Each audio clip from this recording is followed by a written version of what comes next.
The Paris Conservatory sight reading pieces were something that it was kind of a secret. They were, until very recently, unpublished. And the only way you would encounter them was by being at the Paris Conservatory, where you would take a course. And in my day, it was with Monsieur Henri Rabaud, a bassoonist. And this was your private sight reading lesson every week in a tiny, tiny cubicle. And the way these sight reading lessons began was he would put in front of you a piece of music, and you would look at the key signature, but it would be a made-up key signature. 2 sharps, 3 flats, 2 double sharps, for example.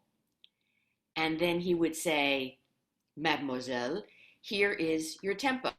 And then you just had to play it. No stopping. The approach was, throughout the conservatory, in sight reading, miss a note, never miss a rhythm. Just keep going. Do not stop.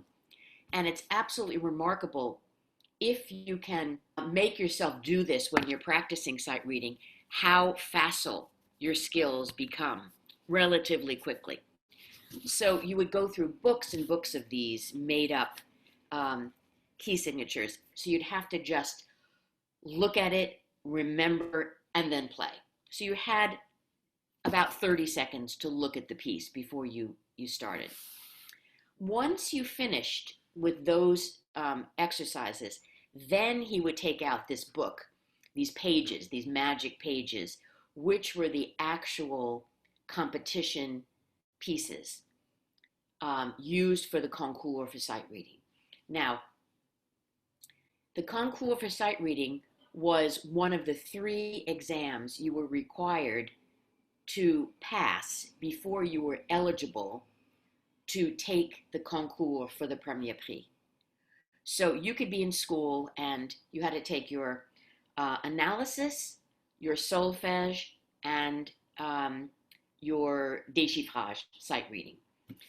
And they took this very, very seriously, this exam. Each year, a composer was commissioned to write 2 pieces, at least in my day. Maybe in the early days it was just 1 piece. But in my day, it was 2 pieces, one in the old style and one in the new style, meaning with some contemporary techniques. Nothing out there, but maybe complex rhythms. In my instance, it was a low D flat to low E flat trill. If anybody has their flute handy, just try it. The only way to do it is if you put your thumb under the back side of one of the key under your 4th finger and hold that open, and then you can trill it. It was just nuts and very frustrating.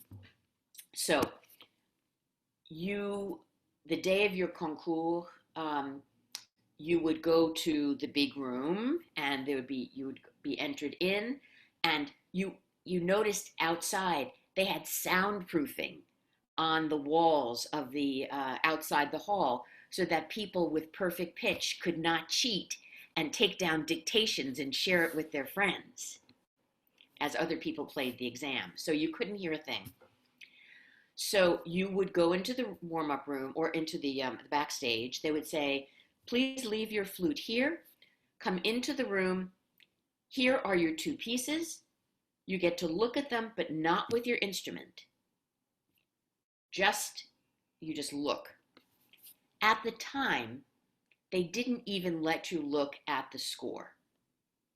You didn't, which to me, I never understood this, but you just looked at the flute part.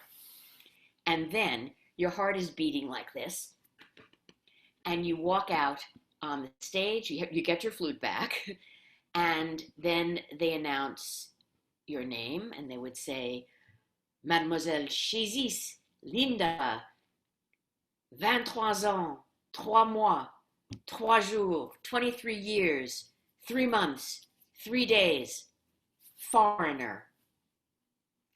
And they say, bonjour, mademoiselle. Voici le mouvement des Noirs. Here is the quarter note tempo.